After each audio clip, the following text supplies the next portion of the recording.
दोस्तों इस वीडियो में हम 1975 से लेकर अभी तक 13 वर्ल्ड कप टूर्नामेंट्स में इंडियन टीम की जर्नी को देखेंगे और हर वर्ल्ड कप एडिशन में इंडियन टीम की परफॉर्मेंस के बारे में डिटेल में जानेंगे। तो आइए शुरू करते हैं। 1975 क्रिकेट वर्ल्ड कप। 1975 में ओडीआई वर्ल्ड कप का पहला एडिशन आयोजित हुआ जिसे इंग्लैंड ने होस्ट करा, जिसमें इंडियन टीम हिस्सा बनी थी और इस टीम के कैप्टन थे श्रीनिवास वेंकट और टीम के कुछ इंपॉर्टेंट प्लेयर्स थे बैट्समैन सुनील गावस्कर और गुंडप्पा विश्वनाथ, साथ ही बॉलर मोहिंद्र अमरनाथ और बिशेन सिंह बेदी जो टीम के वाइस कैप्टन भी थे। इंडिया वादी कुछ मैचेस इंडिया के लिए कुछ खास परफॉर्मिंग नहीं थे। इस टूर्नामेंट में सभी मैचेस 60 ओवर्स के होते थे। साथ ही टीम्स को 2 ग्रुप्स में बांटा गया, जहां ग्रुप बी में थी इंडियन टीम। इंडियन टीम के साथ इस ग्रुप में थी इंग्लैंड, न्यूजीलैंड और ईस्ट अफ्रीका की टीम्स। इंडिया का पहला वर्ल्ड कप मैच हुआ इंग्लैंड के खिलाफ और इस मैच को लॉर्ड्स क्रिकेट ग्राउंड में खेला गया। इस मैच में इंग्लैंड ने पहले बैटिंग करी और इंडिया को 335 रन का बड़ा टारगेट दिया। इंग्लैंड का ये स्कोर उस वक्त ओडीआई क्रिकेट का सबसे बड़ा स्कोर भी बन गया था और इंडियन टीम के लिए इसको चेस कर पा लेने का कोई सवाल ही नहीं बनता था। इंडियन टीम की इस मैच की बैटिंग परफॉर्मेंस हमेशा के लिए इंडियन टीम के लिए एक नेशनल डिसग्रेस बनने वाली थी और इसके पीछे सबसे बड़ी वजह थी सुनील गावस्कर की बैटिंग, क्योंकि उन्होंने इस मैच में बहुत स्लो बैटिंग करी थी। इतनी स्लो कि आप इमेजिन भी नहीं कर सकते। वो इस स्टेज में पूरे 60 ओवर्स तक टिके रहे, जिसमें उन्होंने 174 बॉल्स खेली लेकिन रन बनाए केवल 36, जहां इनका स्ट्राइक रेट था सिर्फ 20 का। उन्होंने 174 बॉल्स में एक भी बाउंड्री नहीं लगाई थी और उसके अलावा कभी रन्स की स्पीड बढ़ाने की कोशिश तक नहीं करी। इस मैच में इंडिया ने 60 ओवर्स खेलकर सिर्फ 132 रन बनाए और इंडिया की विकेट्स भी सिर्फ 3 ही गिरी थी। जब गावस्कर के ऊपर हर तरफ से सवाल उठने लगे तो उन्होंने कहा कि वो उस वक्त आउट ऑफ फॉर्म थे, लेकिन ये वजह सुनने में कुछ आधी अधूरी सी लगती है।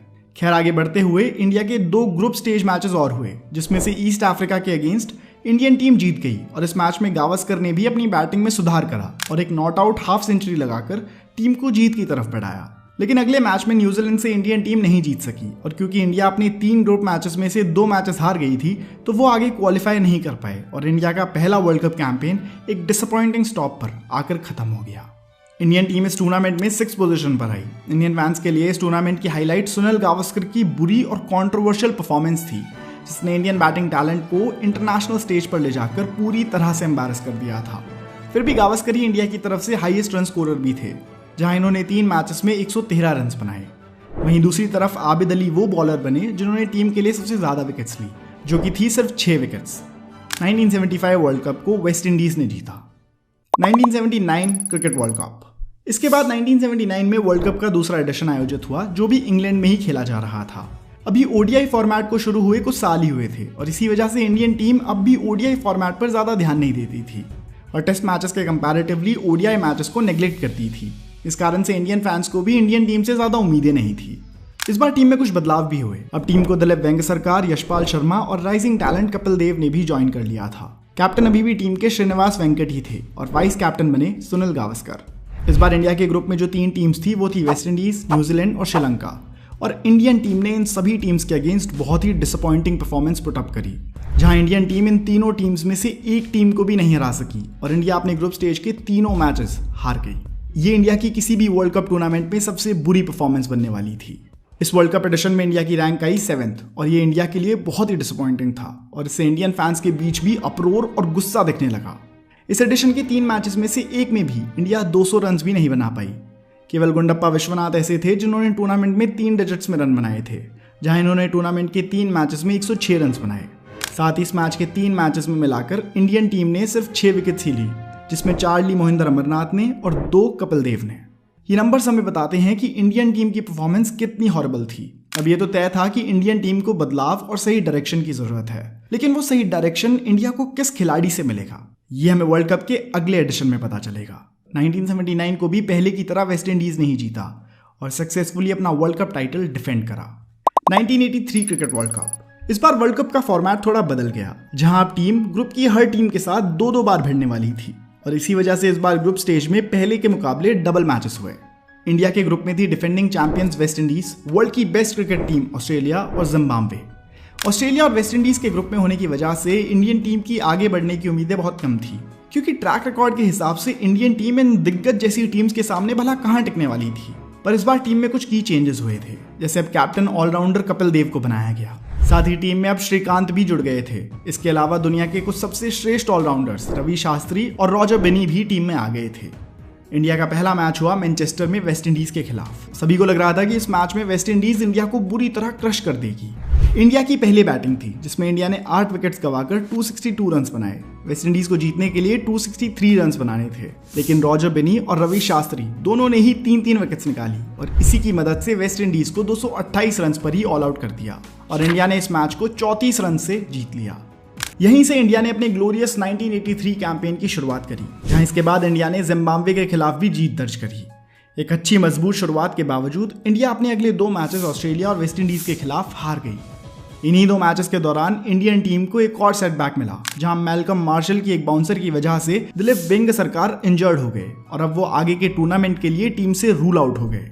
अब ग्रुप स्टेज में इंडिया के सिर्फ 2 मैचेस बचे थे, एक जिम्बाब्वे के खिलाफ और एक ऑस्ट्रेलिया के खिलाफ, और अगर इनमें से एक भी मैच इंडिया हार जाती तो वो टूर्नामेंट से बाहर हो जाती। जिम्बाब्वे के खिलाफ खेलते हुए इंडियन बैटिंग को बहुत ही डिजास्टर्स शुरुआत मिली, जहां उन्होंने बस 17 रन्स पर अपनी 5 विकेट्स खो दी थी। लेकिन तभी ग्राउंड पर कपिल देव की एंट्री होती है, जो अपने करियर की सबसे शानदार नॉक खेलने वाले थे। कपिल देव ने मैच का रुख ही बदल दिया, जहां उन्होंने 16 चौके और 6 छक्कों की मदद से 175 रन बनाए। 175 रन बनाने के साथ ही कपिल देव ने उस वक्त का ओडीआई में हाईएस्ट इंडिविजुअल स्कोर का रिकॉर्ड भी अपने नाम कर लिया था, जो कि इंडियन क्रिकेट के लिए बहुत बड़ी बात थी, क्योंकि ये पहला मौका था जब ओडीआई में किसी इंडियन बैट्समैन ने सेंचुरी लगाई थी, और वो भी इस तरह लगाई कि वो हाईएस्ट इंडिविजुअल स्कोर ही बन गया। इंडिया ने बोर्ड पर 266 रन बनाए और जिम्बाब्वे को चेज करने के लिए एक अच्छा टारगेट दिया। जिम्बाब्वे को 235 पर ही ऑल आउट करके इंडिया ने मैच जीत लिया। इसके बाद अगला मस्ट विन एनकाउंटर था ऑस्ट्रेलिया के साथ, जिसको इंडिया ने कंफर्टेबली 118 रन से जीत लिया। इस विन के साथ ही इंडिया सेमीफाइनल्स में आ गई थी और अब ये मुकाबला होना था होस्ट कंट्री इंग्लैंड के खिलाफ। इस मैच में क्राउड की फेवरेट थी इंग्लैंड टीम, पर फिर भी इंडियन क्रिकेटर्स ने एक अच्छा शो पुटअप करा, जिसमें इंग्लैंड को 213 रन पर ऑल आउट करने के बाद इंडियन बैट्समैन यशपाल शर्मा, संदीप पाटिल और मोहिंदर अमरनाथ ने कंफर्टेबली इस टारगेट को चेस कर लिया और इंडिया ने सरप्राइजिंगली इस मैच को जीत लिया और अब इंडियन टीम पहली बार क्रिकेट वर्ल्ड कप के फाइनल्स में आ गई थी। फाइनल मैच होना था वेस्ट इंडीज के अगेंस्ट, जो इसके पहले 2 वर्ल्ड कप जीत चुकी थी और दुनिया की सबसे स्ट्रॉन्ग टीम भी मानी जाती थी। इसी वजह से सबको लग रहा था कि वेस्ट इंडीज अपनी 3rd consecutive world cup trophy भी उठा लेगा।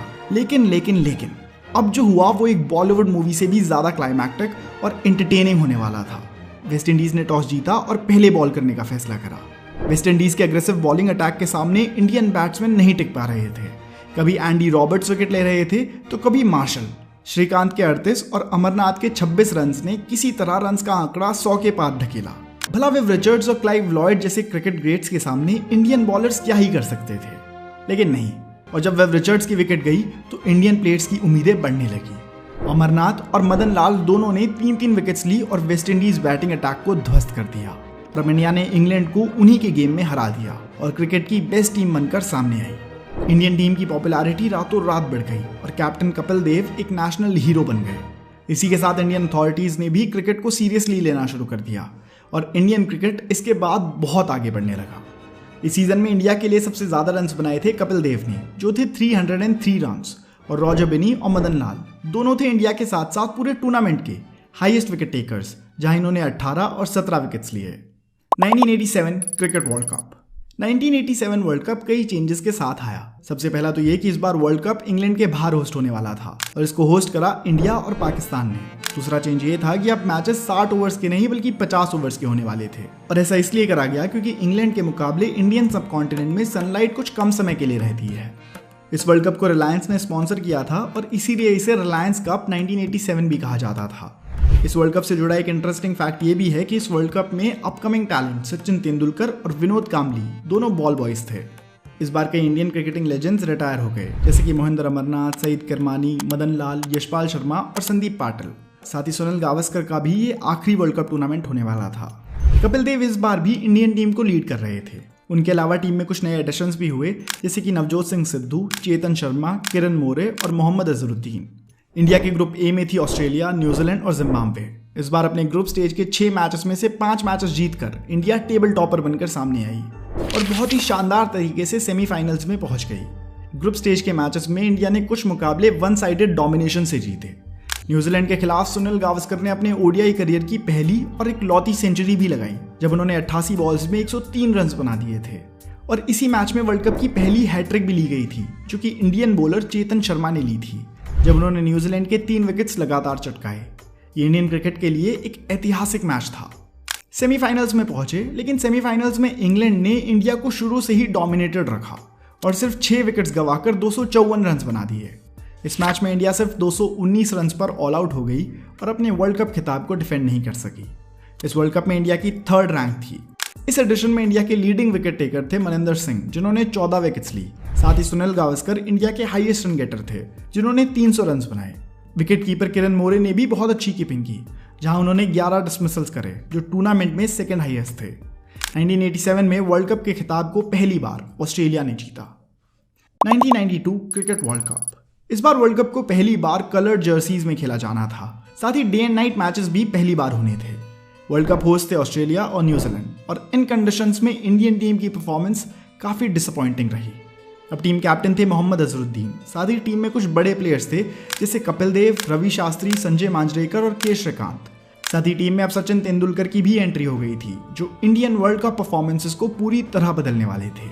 सही मायनों में कहा जाए तो इस वर्ल्ड कप एडिशन से Sachin Tendulkar announced his arrival.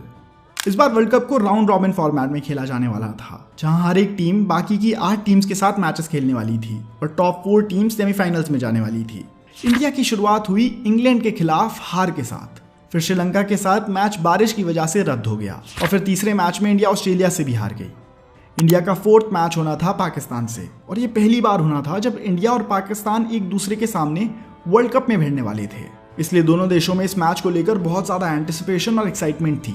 इस मैच में इंडिया ने पहले बैटिंग करी और 216 रन बनाए, जिसमें सचिन तेंदुलकर के 54 सबसे बड़ा कंट्रीब्यूशन था। फिर बॉल करते हुए सचिन तेंदुलकर ने आमिर सोहेल की एक इंपॉर्टेंट विकेट ली। इस मैच में इंडियन बॉलर्स ने पाकिस्तान को 173 रन पर ही रोक दिया और इंडिया इस मैच को 43 रन से जीत गया। सचिन तेंदुलकर को इस मैच में man of the match award भी मिला। यहीं से इंडिया की पाकिस्तान के अगेंस्ट विनिंग स्ट्रीक भी शुरू हुई। इस मैच के बाद जिम्बाब्वे के खिलाफ इंडिया ने जीत दर्ज करी, लेकिन उसके बाद 3 मुकाबले इंडिया हार गई और यहीं पर इंडिया की 1992 वर्ल्ड कप जर्नी खत्म हुई। इंडिया के टॉप 2 बैट्समैन थे अजहरुद्दीन, जिन्होंने 332 रन बनाए, और सचिन तेंदुलकर, जिन्होंने 19 साल की उम्र में ही 283 रन बनाए। पाकिस्तान इस वर्ल्ड कप में विनर्स बनकर उभरे। साथ ही इंडिया की रैंक थी 7th। अब आते हैं 1996 क्रिकेट वर्ल्ड कप की तरफ। 1996 में वर्ल्ड कप को एक बार फिर इंडिया होस्ट करने वाला था। साथ ही पाकिस्तान और श्रीलंका भी होस्ट होने वाले थे, और इसकी बड़ी वजह थी इंडियन सबकॉन्टिनेंट में क्रिकेट की बढ़ती पॉपुलैरिटी। 1996 में इंडियन टीम से बहुत उम्मीदें लगाई जा रही थी, जहां टीम भी काफी मजबूत दिख रही थी। स्ट्रॉन्ग बैटिंग लाइनअप के कुछ बड़े नाम थे: सचिन तेंदुलकर, कैप्टन अजहरुद्दीन, अजय जडेजा, नवजोत सिंह सिद्धू, विनोद कांबली और संजय मांजरेकर। साथ ही बॉलर्स थे अनिल कुंबले, जावगल श्रीनाथ, मनोज प्रभाकर और वेंकट राजू। इस बार फिर से ग्रुप फॉर्मेट आ गया था, जहां दोनों ग्रुप्स में 6 टीम्स थी। इंडिया ग्रुप ए में था, जहां साथ में टीम्स थी Sri Lanka, Australia, West Indies, Zimbabwe और केन्या। इंडिया ने अपने 5 ग्रुप स्टेज मैचेस में से 3 मैचेस जीते, जो थे केन्या, वेस्ट इंडीज और जिम्बाब्वे के खिलाफ। वहीं श्रीलंका और ऑस्ट्रेलिया के अगेंस्ट इंडिया हार गई। इंडिया का पहला मैच केन्या के खिलाफ था, जिसमें इंडिया को 200 रन चेस करने थे, जिसमें से सचिन तेंदुलकर ने ही अकेले 127 रन बना दिए थे और कंफर्टेबली मैच जीत लिया था। वेस्ट इंडीज के अगेंस्ट भी सचिन तेंदुलकर ने 70 रन बनाए और इजीली 173 के टारगेट को चेस कर लिया। ऑस्ट्रेलिया वर्सेस इंडिया में श्रीलंका ने पहले बैटिंग कर 258 बनाए और इंडिया 242 पर सिमट गया, जहां सिर्फ सचिन तेंदुलकर ने ही एक बड़ा स्कोर बनाया था, जो था 90 रन का। इंडिया ने फिर श्रीलंका को फेस किया, जहां तेंदुलकर ने एक और शानदार सेंचुरी लगाई, जहां उन्होंने 137 रन बनाए थे और इंडिया ने 272 रन का श्रीलंका को टारगेट दिया। इंडिया की एक्सपेंसिव बॉलिंग की वजह से श्रीलंका ने 48 ओवर्स में ही इस टारगेट को चेस कर लिया। सचिन तेंदुलकर की बड़ी पारियां इंडिया को जीत नहीं दिला पा रही थी, लेकिन अगले मैच में इंडिया ने जीत दर्ज करी, जब विनोद कांबली ने एक शानदार सेंचुरी लगाई और जिम्बाब्वे को 40 रन से हराया। क्वार्टर फाइनल मुकाबला होना था पाकिस्तान के खिलाफ, और ये दूसरी बार था जब इंडिया और पाकिस्तान वर्ल्ड कप में आमने सामने होने वाले थे। मैच बेंगलोर में हुआ, जहां इंडिया ने टॉस जीतकर बैटिंग करने का फैसला करा। नवजोत सिंह सिद्धू ने 115 बॉल्स में 93 रन की बड़ी पारी खेली। साथ ही अजय जडेजा ने 25 बॉल्स में 45 रन बना दिए और रन्स का आंकड़ा तेजी से आगे बढ़ाया, और अंत में इंडिया ने 287 रन बोर्ड पर लगाए। बॉलिंग के वक्त प्रसाद और कुंबले दोनों ने 3-3 विकेट्स ली और पाकिस्तान को 248 रन पर ही रोक दिया। इंडिया की जीत से पूरे देश में जश्न का माहौल था। वर्ल्ड कप का मैच और उसके ऊपर से क्वालिफायर मैच, ये इंडिया के लिए बहुत बड़ी जीत थी, साथ ही पाकिस्तान के लिए बहुत बड़ी हार, जिससे पाकिस्तान में बड़ी हलचल मची। पूरा पाकिस्तान अपने प्लेयर्स से डिसअपॉइंटेड था, जहां प्लेयर्स और बोर्ड पर गवर्नमेंट इंक्वायरी हुई। साथ ही प्लेयर्स के घरों के बाहर मोर्चा प्रदर्शन किया गया, यहां तक कि घरों में बैठी गुस्सैल ऑडियंसेस ने अपने टीवी तक तोड़ दिए। इसके बाद आया 1996 वर्ल्ड कप सेमीफाइनल, जो इंडिया और श्रीलंका के बीच खेला जाने वाला था, और ये इंडियन क्रिकेट के लिए सबसे डार्केस्ट डेज में से एक बना, जिसकी वजह थी extremely poor crowd behaviour. Sri Lanka ने पहले बैटिंग करी और इंडिया को 252 रन का टारगेट दिया। इंडिया ने सचिन तेंदुलकर के साथ एक सॉलिड स्टार्ट करी, जिसमें सचिन ने 88 बॉल्स में 65 रन बना दिए थे। लेकिन फिर जब सचिन तेंदुलकर स्टंप आउट हुए तो इंडियन विकेट्स का सिलसिला शुरू हो गया। फिर श्रीलंकन स्पिन अटैक जयसूर्या, मुरलीधरन, डिसिल्वा और कुमार धर्मसेना की स्पिन बॉलिंग के सामने इंडियन बैट्समैन नहीं टिक सके। एक वक्त पर जहां इंडिया का स्कोर 98 फॉर 1 था, वहीं कुछ देर बाद इंडिया का स्कोर सिर्फ 22 रन ही और आगे बढ़ा और इंडिया का टोटल हुआ 120। लेकिन इस बीच इंडिया ने अपने 7 विकेट्स और खो दिए थे और इंडिया का स्कोर था 120 फॉर 8। इस वक्त पर इंडियन क्राउड बहुत गुस्सा आ गया था और स्टैंड्स में अलग अलग जगह पर आग लगानी शुरू कर दी थी। साथ ही बॉटल्स, पत्थर जो हाथ में आ रहा था वो ग्राउंड में फेंकना शुरू कर दिया था और कुछ ही देर में ये क्राउड एक डेंजरस मॉब की शक्ल ले चुका था। और इसी मंजर को देख रेफरी क्लाइव लॉयड ने मैच रोककर ये मैच श्रीलंका को दे दिया और श्रीलंका को मैच का विजेता घोषित करा दिया गया। आगे चलकर श्रीलंका ही इस वर्ल्ड कप को जीतने में भी कामयाब हुआ और इंडिया की रैंक आई 3rd। इसी के साथ इंडिया का 1996 क्रिकेट वर्ल्ड कप कैंपेन खत्म हुआ, जहां सचिन तेंदुलकर 523 रन के साथ टूर्नामेंट के लीडिंग रन स्कोरर बनकर उभरे। सचिन के अलावा किसी और बैट्समैन ने टूर्नामेंट में पूरे 250 रन भी नहीं बनाए थे। यही फिगर सचिन तेंदुलकर के एक्स्ट्राऑर्डिनरी टैलेंट और हार्डवर्क का एहसास दिलाते हैं। साथ ही टूर्नामेंट के लीडिंग विकेट टेकर थे अनिल कुंबले, जिन्होंने 15 विकेट्स ली थी। 1999 क्रिकेट वर्ल्ड कप। 1999 में वर्ल्ड कप को इंग्लैंड ने होस्ट किया। साथ ही कुछ मैचेस स्कॉटलैंड, आयरलैंड, वेल्स और नीदरलैंड्स में भी खेले गए। साथ ही इस बार वर्ल्ड कप सिर्फ 3 साल के डिफरेंस के बाद ही करा दिया गया, जबकि पहले वर्ल्ड कप टूर्नामेंट्स में 4 साल का अंतर हुआ करता था। इंडियन टीम के कैप्टन मोहम्मद अजहरुद्दीन ही थे, जिसके साथ ही वो लगातार तीसरी बार इंडियन वर्ल्ड कप टीम के कैप्टन बने। लेकिन उनके अलावा टीम में कई चेंजेस दिखाई दिए, जैसे अब टीम में सौरव गांगुली और राहुल द्रविड़ की एंट्री हो गई थी। इंडिया के ग्रुप में थी south Africa, Zimbabwe, Kenya, Sri Lanka और इंग्लैंड। ग्रुप स्टेज के पहले 2 मैचेस साउथ अफ्रीका और जिम्बाब्वे के अगेंस्ट इंडिया हार गई, लेकिन इसके बाद केन्या, श्रीलंका और इंग्लैंड को इंडिया ने बड़े अंतर से हराया। इस टूर्नामेंट में सौरव गांगुली, राहुल द्रविड़ और सचिन तेंदुलकर सबसे शानदार बैट्समैन बनकर सामने आए। पहले मैच से ही साउथ अफ्रीका के अगेंस्ट गांगुली ने 97 और द्रविड़ ने 54 रन बनाए, लेकिन कोई भी बॉलर इनकी बैटिंग को बैक नहीं कर पाया और इसी वजह से इंडिया को इस मैच में हार मिली। इसके बाद जिम्बाब्वे के अगेंस्ट भी इंडियन टीम कुछ खास नहीं कर पाई और मैच को गंवा दिया। इस मैच में तेंदुलकर नहीं खेल रहे थे, जिसकी वजह यह थी कि तेंदुलकर उस वक्त अपने पिता के गुजर जाने की वजह से इंडिया आए हुए थे।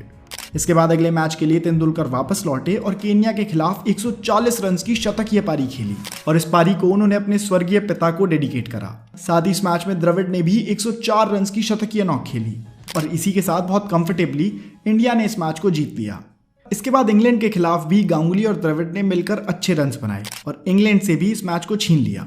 अब इंडिया सुपर 6 स्टेज में आ गई थी, जहां इंडियन टीम का पहला मुकाबला था ऑस्ट्रेलिया के खिलाफ, जिसको इंडिया हार गई। लेकिन इसके बाद जब इंडिया और पाकिस्तान आमने सामने आई तो माहौल कुछ अलग था। इस वक्त पर इंडिया और पाकिस्तान कारगिल वॉर भी लड़ रही थी, जिस वजह से दोनों देशों के बीच टेंशन्स बहुत ज़्यादा थी, जो कि साफ साफ क्रिकेट ग्राउंड में भी दिख रही थी। राहुल द्रविड़ के 61 और अजहरुद्दीन के 59 रन के कंट्रीब्यूशन से इंडिया ने 227 रन बोर्ड पर लगाए और फिर प्रसाद के 5 विकेट हॉल की वजह से पाकिस्तान की टीम 180 रन पर ही सिमट गई और इंडिया ने मैच 47 रन के अंतर से जीत लिया। बॉर्डर पर चल रही वॉर की वजह से ये एक सेंटिमेंटल विक्ट्री थी। खैर, इससे अगला मैच इंडिया न्यूजीलैंड से हार गई और यहीं पर इंडियन टीम का 1999 वर्ल्ड कप कैंपेन खत्म हुआ। इस टूर्नामेंट के कुछ बड़े आउटकम्स इंडिया के लिए ये रहे कि इंडिया को बिग 3 बैट्समैन का ट्रायो मिल गया था, जिसमें सचिन तेंदुलकर, द्रविड़ और गांगुली तीनों ही बॉलर्स की खूब पिटाई करते थे। इनफैक्ट राहुल द्रविड़ 461 रन के साथ इस टूर्नामेंट के लीडिंग रन स्कोरर बनकर सामने आए और 3rd पोजीशन पर 379 रन के साथ रहे सौरव गांगुली। इसके अलावा टूर्नामेंट के टॉप 3 इंडिविजुअल स्कोर्स भी इन्हीं 3 बैट्समैन ने बनाए थे, जहां सबसे ज़्यादा 183 जो सौरव गांगुली ने बनाए, फिर 145 जो राहुल द्रविड़ ने बनाए और 3rd पोजीशन पर रहे सचिन तेंदुलकर के 140 रन। साथ ही मोहम्मद अजहरुद्दीन जो 3 बार टीम को वर्ल्ड कप में कैप्टन के तौर पर ले जा चुके थे, अब उन्हें इंडियन टीम से ही हटा दिया गया और अगले एडिशन के लिए टीम की captaincy young prospect Sourav Ganguly को दे दी गई। इस वर्ल्ड कप एडिशन को ऑस्ट्रेलिया ने जीता और इंडिया की रैंक आई 6th। 2003 cricket world cup. 2003 में वर्ल्ड कप गया साउथ अफ्रीका, जिम्बाब्वे और केन्या, जहां 14 टीम्स 2 ग्रुप्स में बांटी गई। इंडिया के ग्रुप ए में थी Netherlands, Australia, Zimbabwe, Namibia, England और पाकिस्तान। इस बार टीम ऑलमोस्ट पूरी बदल गई थी, जहां टीम कैप्टन थे सौरव गांगुली, वाइस कैप्टन थे राहुल द्रविड़ और इनके अलावा कई नए चेहरे टीम में देखने को मिले, जैसे हरभजन सिंह, वीरेंद्र सहवाग, युवराज सिंह, मोहम्मद कैफ, आशीष नेहरा और जहीर खान। ग्रुप स्टेज के पहले मैच को इंडिया ने नीदरलैंड से जीत लिया, लेकिन दूसरे मैच में ऑस्ट्रेलिया के सामने इंडियन टीम खास नहीं टिक पाई, जहां इंडियन टीम सिर्फ 125 रन पर ही ऑल आउट हो गई थी। ऑस्ट्रेलिया ने इस टारगेट को सिर्फ 22 ओवर्स में अचीव कर लिया था, लेकिन इसके बाद के चारों ग्रुप स्टेज के मुकाबले इंडिया ने जीत लिए, जिनमें सबसे पहले इंडिया ने जिम्बाब्वे को हराया, जिसमें सचिन तेंदुलकर के 81 रन और गांगुली की बॉलिंग से आई 3 विकेट्स ने मैच अपनी तरफ कर लिया था। और फिर नामीबिया के अगेंस्ट सचिन तेंदुलकर ने बनाए 152 और गांगुली ने बनाए 112, जिस वजह से इंडिया का स्कोर हुआ 311 फॉर 2 विकेट्स। युवराज सिंह के बेहतरीन बॉलिंग स्पेल की वजह से नामीबिया सिर्फ 130 रन पर ही ऑल आउट हो गई। इस मैच में युवराज सिंह ने 5 ओवर्स डाले, जिसमें उन्होंने सिर्फ 6 रन देकर 4 विकेट्स निकाली। फिर अगले मैच में इंग्लैंड के खिलाफ आशीष नेहरा ने 6 विकेट्स निकाली और इंडिया ने मैच 82 रन से जीत लिया। अब बारी थी एक और इंडिया वर्सेस पाकिस्तान मुकाबले की, और दोनों ही टीम्स अच्छी फॉर्म में चल रही थी। पहले पाकिस्तान ने बैटिंग करी और सईद अनवर के 101 रन के नॉक की वजह से पाकिस्तान ने 273 रन बना दिए। और फिर हुई इंडिया के चेस की शुरुआत और ओपनिंग करने आए सचिन तेंदुलकर, जिनके लिए कहा जाता है कि उन्होंने इस मैच में अपने क्रिकेट करियर की सबसे शानदार एक दिवसीय पारी खेली। सचिन तेंदुलकर ने 12 चौके और 1 छक्के की मदद से 75 गेंदों में 98 रन बनाए और इंडिया ने सिर्फ 45 ओवर्स में ही अपना चेस पूरा कर मैच अपने नाम कर लिया। और इसी के साथ इंडिया ने पाकिस्तान के अगेंस्ट एक और ओडीआई वर्ल्ड कप विक्ट्री हासिल कर ली। अब इंडिया सुपर 6 स्टेज के लिए क्वालिफाई कर गया था। सुपर 6 स्टेज में इंडिया का पहला मुकाबला था केन्या के अगेंस्ट, जिसमें केन्या ने 225 रन बनाए और फिर इंडिया ने सौरव गांगुली की 107 रन की नॉक की मदद से ये चेस पूरा कर लिया। फिर श्रीलंका को भी इंडिया ने आसानी से हरा दिया और ऐसी ही एक आसान जीत इंडिया ने न्यूजीलैंड के अगेंस्ट भी दर्ज करी। सेमीफाइनल्स में इंडिया उतरी केन्या के खिलाफ, जहां इंडिया ने पहले बैटिंग कर 270 रन बनाए, जिसमें सौरव गांगुली के 111 रन सबसे बड़ा कंट्रीब्यूशन था। और फिर इंडिया के बॉलिंग अटैक ने केन्या को 179 रन पर ही रोक दिया, जिसके साथ इंडिया ने 91 रन से जीत हासिल करी और अब सीधा जगह बना ली 2003 वर्ल्ड कप के फाइनल मैच में, जहां इंडिया का मुकाबला करने वाली थी टाइटल डिफेंडिंग टीम ऑस्ट्रेलिया, जो अपने पिछले वर्ल्ड कप से अब तक एक विनिंग स्ट्रीक पर थी और एक भी मैच नहीं हारी थी। फाइनल में ऑस्ट्रेलिया ने 359 रन का मैमथ स्कोर खड़ा करा, जहां उनकी सिर्फ 2 विकेट्स गिरी थी और रिकी पॉन्टिंग ने कप्तानी पारी खेलते हुए 140 रन बना दिए थे।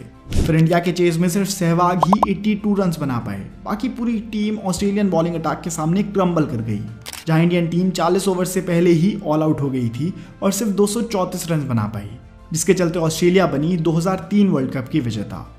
टूर्नामेंट के लीडिंग स्कोरर बने सचिन तेंदुलकर, जिन्होंने 10 मैचेस में 673 रन बनाए, इसमें 1 सेंचुरी और 6 हाफ सेंचुरी शामिल थी। साथ ही सौरव गांगुली ने इस अकेले एडिशन में 3 सेंचुरी लगाई थी और उनके टोटल रन थे 465। इंडिया को इस वर्ल्ड कप से एक बेहतरीन फास्ट बॉलर जहीर खान के रूप में मिला, जिन्होंने 11 मैचेस में 18 विकेट्स ली। ये एडिशन इंडियन टीम की बेस्ट परफॉर्मेंस बाहर लेकर आया था, जहां टीम ने अपने 11 में से 9 मैचेस में जीत दर्ज करी और सिर्फ 2 मैचेस हारे, और दोनों ही मैचेस विनर ऑस्ट्रेलिया के खिलाफ हारे थे। 2007 cricket world cup. 2007 ICC ODI cricket world cup हुआ वेस्ट इंडीज में, जहां 16 टीम्स को 4 ग्रुप्स में बांटा गया, जिसमें इंडिया के ग्रुप में थी बांग्लादेश, श्रीलंका और बरमुडा। इंडिया के ग्रुप में तीनों ही टीम्स इंडिया के मुकाबले काफी इनएक्सपीरियंस्ड और कमजोर थी, तो पेपर पर लग रहा था कि इंडिया आसानी से टॉप 8 के लिए क्वालिफाई कर लेगी, लेकिन इसका बिल्कुल उल्टा हुआ। टीम पेपर पे बहुत स्ट्रांग लग रही थी, जहां टीम में 3 ऐसे बैट्समैन थे जो ओडीआई में 10,000 रन पूरे कर चुके थे, सचिन तेंदुलकर, सौरव गांगुली और राहुल द्रविड़। साथ ही वीरेंद्र सहवाग, युवराज सिंह, रॉबिन उथप्पा और महेंद्र सिंह धोनी जैसे धाकड़ डिस्ट्रक्टिव बल्लेबाज। इंडिया का शुरुआती मैच हुआ बांग्लादेश के खिलाफ, जहां इंडिया 199 पर ही ऑल आउट हो गई और बांग्लादेश ने कंफर्टेबली ये चेज पूरा कर लिया। इसके बाद 2 मैचेस थे, एक बरमुडा के खिलाफ और एक श्रीलंका के खिलाफ, जिसमें से बरमुडा को इंडिया ने हरा दिया, लेकिन श्रीलंका को इंडिया नहीं हरा सकी और कुछ इसी तरह इंडिया सुपर 8 के लिए क्वालिफाई नहीं कर सकी और यहीं पर वर्ल्ड कप से बाहर हो गई। ये इंडिया के लिए एक स्टनिंग ग्रुप स्टेज एग्जिट बनकर सामने आया। हाँ, बरमुडा के खिलाफ जो मैच खेला गया था उसमें इंडिया ने 413 रन बनाए थे, जो कि तब तक किसी भी टीम द्वारा बनाया गया हाईएस्ट स्कोर था। सहवाग ने उस मैच में 87 बॉल्स में एक शानदार 114 रन की पारी खेली। उसके बाद गांगुली ने 89 और फिर युवराज ने 83 बनाए, जो उन्होंने सिर्फ 46 बॉल्स में बना दिए थे। वर्ल्ड कप से इतनी जल्दी बाहर होने की वजह से इंडियन फैंस बहुत डिसअपॉइंटेड थे और अब टीम में कई चेंजेस करने की डिमांड्स उठने लगी। इसी के बाद आया 2011 वर्ल्ड कप, जो कि इंडियंस का फेवरेट वर्ल्ड कप रहा है। 2011 ICC ODI cricket world cup. ये वर्ल्ड कप का 10वां एडिशन था और इसे इंडिया, श्रीलंका और बांग्लादेश ने मिलकर होस्ट करा। 14 टीम्स को 2 ग्रुप्स में बांटा गया, जहां ग्रुप बी में इंडिया समेत Bangladesh, south Africa, England, waste Indies, Ireland और नीदरलैंड्स थी। इंडियन टीम सबसे स्ट्रॉन्ग और फॉर्म में दिख रही थी। अब टीम में वीरेंद्र सहवाग, सचिन तेंदुलकर, गौतम गंभीर, विराट कोहली, युवराज सिंह, महेंद्र सिंह धोनी, सुरेश रैना और यूसुफ पठान जितना गहरा बैटिंग लाइनअप था। साथ ही बॉलिंग अटैक में थे जहीर खान, आशीष नेहरा, हरभजन सिंह, मुनाफ पटेल, पीयूष चावला, अश्विन, युवराज सिंह और श्रीशांत। इंडिया का पहला मैच रहा बांग्लादेश के खिलाफ, जिसको इंडिया ने कंफर्टेबली 87 रन से जीत लिया, जिसमें वीरू ने 140 बॉल्स में 175 रन बनाए थे। साथ ही विराट कोहली ने भी अपने करियर की पहली वर्ल्ड कप सेंचुरी लगाई थी। इस मैच में मुनाफ पटेल ने 4 विकेट्स भी ली थी। अगला मैच हुआ इंग्लैंड के खिलाफ, जो कि टाई हुआ। इस मैच में तेंदुलकर ने 120 रन बनाए। साथ ही गौतम गंभीर और युवराज सिंह की हाफ सेंचुरीज के साथ इंडिया ने 338 रन का स्कोर खड़ा करा। चेस के दौरान एंड्रयू स्ट्रॉस ने 158 रन बनाए और इस मैच को टाई कर दिया। फिर अगला मैच था आयरलैंड के खिलाफ, जिसको इंडिया ने 5 विकेट से जीता। पहले युवराज ने 31 रन लेकर 5 विकेट्स निकाले और इंडिया के बेस्ट बॉलर बनकर सामने आए। और फिर चेस करते हुए भी युवराज सिंह ने नॉट आउट 50 रन बनाकर इंडिया को एक क्रूशियल विन की तरफ बढ़ाया। इसके बाद इंडिया ने नीदरलैंड्स को हराया, जहां नीदरलैंड्स को 189 पर ऑल आउट कर दिया गया और एक बार फिर युवराज के नॉट आउट 51 ने इंडिया को जीत दिलाई। इंडिया फिर साउथ अफ्रीका के खिलाफ उतरी, जहां सहवाग ने 73 और तेंदुलकर ने 111 रन बनाए। साथ ही गंभीर के 69 की वजह से इंडिया ने टोटल 296 रन बनाए। और जब चेस करने की बारी आई तो साउथ अफ्रीका ने सक्सेसफुली इस स्कोर को चेस कर लिया और इस वर्ल्ड कप की पहली और इकलौती हार इंडिया को थमा दी। इंडिया के लिए ग्रुप स्टेज का आखिरी मैच आया वेस्ट इंडीज के खिलाफ, जिसमें पहले बैटिंग करते हुए युवराज ने 113 रन की सेंचुरी बना दी और एक रिस्पेक्टेबल 268 का स्कोर सेट करा। जहीर खान ने 3 विकेट्स निकाली और इंडिया को 80 रन से जीत की तरफ बढ़ाया और इसी के चलते इंडिया अपनी होम सॉइल पर खेलते हुए क्वार्टर फाइनल्स तक पहुंच गई और पूरे देश में इंडिया की विक्ट्री की कास लगाई जाने लगी। क्वार्टर फाइनल्स में इंडिया और ऑस्ट्रेलिया का फेस ऑफ होना था। ऑस्ट्रेलिया ने टॉस जीतकर पहले बैटिंग करी और 261 रन का टारगेट सेट करा। चेज करते हुए सचिन तेंदुलकर ने 53, गंभीर ने 50 और युवराज सिंह ने 57 बनाए और आसानी से इस टारगेट को 2 ओवर पहले ही अचीव कर लिया और ऑस्ट्रेलिया, जो अपना टाइटल डिफेंड कर रही थी, उसे हरा दिया। इंडिया का सेमीफाइनल में मुकाबला होना था पाकिस्तान से, जिसमें इंडिया ने पहले बैटिंग करी और 260 रन बनाए। इस दौरान पाकिस्तान के वहाब रियाज ने अपना 5 विकेट हॉल हासिल करा और इंडिया के लिए ये 260 रन का स्कोर बहुत मुश्किल से बना था। अब बारी आई इंडियन बॉलिंग की, जहां जहीर खान, मुनाफ पटेल, नेहरा, भज्जी और युवराज पांचों ने ही 2-2 विकेट्स निकाली और पाकिस्तान को 231 रन पर ही रोक दिया और इंडिया अब फाइनल्स में जाने के लिए तैयार थी। साथ ही इंडिया ने एक बार फिर पाकिस्तान को एक वर्ल्ड कप मुकाबले में हरा दिया था। फाइनल मैच जो आप सबको वैसे ही याद होगा, लेकिन मैं फिर भी बता देता हूँ। इस मैच में पहले बैटिंग करी श्रीलंका ने, जहां महिला जयवर्धने के 103 रन की मदद से श्रीलंका ने टोटल 274 रन बनाए और इंडिया को जीतने के लिए 275 रन चाहिए थे। सहवाग और सचिन के विकेट गिर जाने के बाद गंभीर ने पारी को संभाला और 97 रन की शानदार पारी खेली। साथ ही MS धोनी ने एक बेहतरीन कप्तानी पारी खेली, जहां उन्होंने 79 बॉल्स में 91 रन बनाए। आखिर में युवराज सिंह और महेंद्र सिंह धोनी ने सक्सेसफुली श्रीलंका के टारगेट को अचीव कर लिया और इंडिया ने इसी के साथ जीत लिया था अपना दूसरा ODI क्रिकेट वर्ल्ड कप। जिस मौके पर कमेंटेटर रवि शास्त्री के फेमस वर्ड सुनाई पड़े थे, Dhoni finishes off in style, India lifts the world cup after 28 years. Yuvraj Singh ने इस टूर्नामेंट में 362 रन बनाए और 15 विकेट्स ली और इसीलिए उनके ऑलराउंडर एफर्ट्स के लिए उन्हें मैन ऑफ द टूर्नामेंट का अवार्ड मिला। युवराज सिंह की परफॉर्मेंस इसलिए भी बहुत स्पेशल थी क्योंकि वो इस टूर्नामेंट को कैंसर से लड़ते हुए खेल रहे थे। साथ ही सचिन तेंदुलकर, जिनका ये 6th वर्ल्ड कप था, वो अब भी दुनिया की बेस्ट बैटिंग कर रहे थे, जहां वो इंडिया के हाईएस्ट रन गेटर बनकर सामने आए। उन्होंने इस टूर्नामेंट में 482 रन बनाए थे, जो कि टूर्नामेंट के 2nd हाईएस्ट रन भी थे। साथ ही जहीर खान टूर्नामेंट के लीडिंग विकेट टेकर थे, जहां उन्होंने 21 विकेट्स निकाली। 2015 वर्ल्ड कप को होस्ट करा ऑस्ट्रेलिया और न्यूजीलैंड ने। इंडिया के ग्रुप में थी Pakistan, South Africa, UAE, West Indies, Ireland और Zimbabwe. 2011 world cup winning squad को पूरी तरह बदल दिया गया था और उस टीम से सिर्फ 4 प्लेयर्स ही इस टीम में आए थे, जो थे MS धोनी, विराट कोहली, सुरेश रैना और रविचंद्रन अश्विन। 1992 से अब तक 2015 पहली दफा था जब सचिन तेंदुलकर इंडिया की वर्ल्ड कप टीम में शामिल नहीं थे। साथ ही वीरेंद्र सहवाग, युवराज सिंह, गंभीर, भज्जी और जहीर खान पुअर फॉर्म की वजह से टीम से ड्रॉप कर दिए गए थे। कुछ नए एडिशंस थे रोहित शर्मा, शिखर धवन, अजिंक्य रहाणे, मोहम्मद शामी, उमेश यादव, मोहित शर्मा, जडेजा और भुवनेश्वर कुमार। इंडिया का पहला ही मैच पाकिस्तान के खिलाफ था जिसमें विराट कोहली ने सेंचुरी लगाई। साथ ही रैना और धवन दोनों ने ही 74 और 73 रन बनाए। इनके चलते इंडिया का टोटल हुआ 300 रन और बॉल के साथ शामी ने लिए 4 विकेट्स, जिससे पाकिस्तान की टीम 224 पर ही ऑल आउट हो गई और इंडिया ने यह मैच 76 रन से जीत लिया, जो अब तक इंडिया की सबसे बड़ी जीत थी पाकिस्तान के अगेंस्ट। इसके बाद ग्रुप स्टेज के अगले 5 मैचेस इंडिया ने जीत लिए और ये पहला ऐसा वर्ल्ड कप एडिशन बन गया जिसमें इंडिया ग्रुप स्टेज में सारे मैचेस जीत सकी थी। क्वार्टर फाइनल्स में बांग्लादेश को भी इंडिया ने 109 रन से हरा दिया और सेमीफाइनल्स में ऑस्ट्रेलिया से लड़ने पहुंची।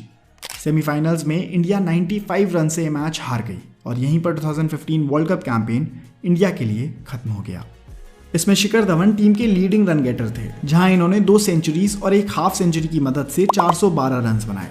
साथ ही एक तरह से कहा जा सकता है कि यहीं से शुरुआत हुई विराट कोहली के एरा की। इसके अलावा उमेश यादव टीम के लीडिंग विकेट टेकर थे, जिन्होंने 8 मैचेस में 18 विकेट्स ली। अब आता है 2019 क्रिकेट वर्ल्ड कप। ये वर्ल्ड कप इंग्लैंड और वेल्स में होस्ट हुआ, जहां टीम इंडिया एक नई फ्रेश स्क्वाड के साथ पहुंची, जहां टीम के कैप्टन थे विराट कोहली, साथ ही वाइस कैप्टन थे रोहित शर्मा। कुछ नए एडिशंस थे हार्दिक पांड्या, जसप्रीत बुमराह, केएल राहुल, केदार जाधव, ऋषभ पंत और यूजी चहल। इंडिया ने अपने 9 मैचेस में से 7 मैचेस जीते, 1 मैच में हारे और 1 मैच अबैंडन कर दिया गया। सेमीफाइनल में न्यूजीलैंड के अगेंस्ट एक हार्ट ब्रेकिंग लॉस के साथ इंडिया का 2019 वर्ल्ड कप कैंपेन फैंस के लिए बहुत डिसअपॉइंटिंगली एंड हुआ। इस एडिशन में मैन इन ब्लू ने स्पोर्ट्समैनशिप को रीडिफाइन कर दिया था, जहां रोहित शर्मा इंडिया के लिए एक्सेप्शनल बैट्समैन बनकर सामने आए, जिन्होंने 5 सेंचुरीज लगाई और एक एडिशन में सबसे ज्यादा सेंचुरीज का रिकॉर्ड भी बना दिया। रोहित शर्मा ने 648 रन बनाए, जिससे वो टूर्नामेंट के लीडिंग रन स्कोरर भी बन गए थे। जसप्रीत बुमराह इंडिया के लीडिंग विकेट टेकर थे, जिन्होंने टूर्नामेंट में 18 विकेट्स ली थी। इसके बाद आया सबसे latest 2023 cricket world cup edition. 2023 के लिए वर्ल्ड कप एक बार फिर इंडिया आया और इस बार होम सॉइल पर इंडिया की परफॉर्मेंस एक्सेप्शनल चल रही है, जहां वो अपने ग्रुप स्टेज का एक भी मैच नहीं हारे हैं। इस बार इंडिया में कुछ नए एडिशंस हुए, जैसे कि शुभमन गिल, ईशान किशन, श्रेयस अय्यर, सूर्य कुमार यादव, मोहम्मद सिराज और कुलदीप यादव। इंडियन टीम इस एडिशन में अपनी सबसे लंबी विन स्ट्रीक पर रही, जहां इंडियन प्लेयर्स ने अनेकों रिकॉर्ड्स बनाए। लेकिन जब फाइनल मैच में इंडियन टीम का मुकाबला ऑस्ट्रेलिया से हुआ तो अनफॉर्चुनेटली ऑस्ट्रेलियन टीम बेहतर क्रिकेट खेलती हुई नजर आई और एक शॉकिंग टर्न ऑफ इवेंट्स के चलते इंडियन टीम इस फाइनल मैच को हार गई।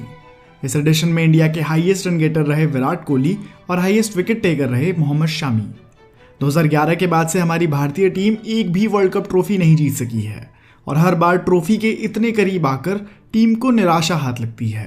कई लोगों का कहना है कि इंडियन टीम नॉकआउट्स में चोक कर जाती है। आपके हिसाब से ऐसा क्यों होता है, हमें अपना ओपिनियन कमेंट्स में जरूर बताइएगा। बाकी दोस्तों, इस फाइनल की हार से दिल छोटा करना सही नहीं होगा। हमारी टीम ने बेहतरीन ढंग से परफॉर्म करा और हमें उन्हें आगे के मैचेस के लिए भी ऐसे ही सपोर्ट करते रहना चाहिए। और अगर हमने इन सभी एडिशंस को कवर करने में कोई गलती कर दी या कोई की इन्फॉर्मेशन मिस कर दी हो तो हमें कमेंट्स में उसके बारे में ज़रूर बताइएगा। अगर आप ऐसी वीडियो पहली बार देख रहे हैं और ऐसी और वीडियोस देखना चाहते हैं तो दोस्तों इस चैनल को सब्सक्राइब कर लीजिए, क्योंकि मैं आपके लिए ऐसी वीडियोस लाता रहूँगा। धन्यवाद।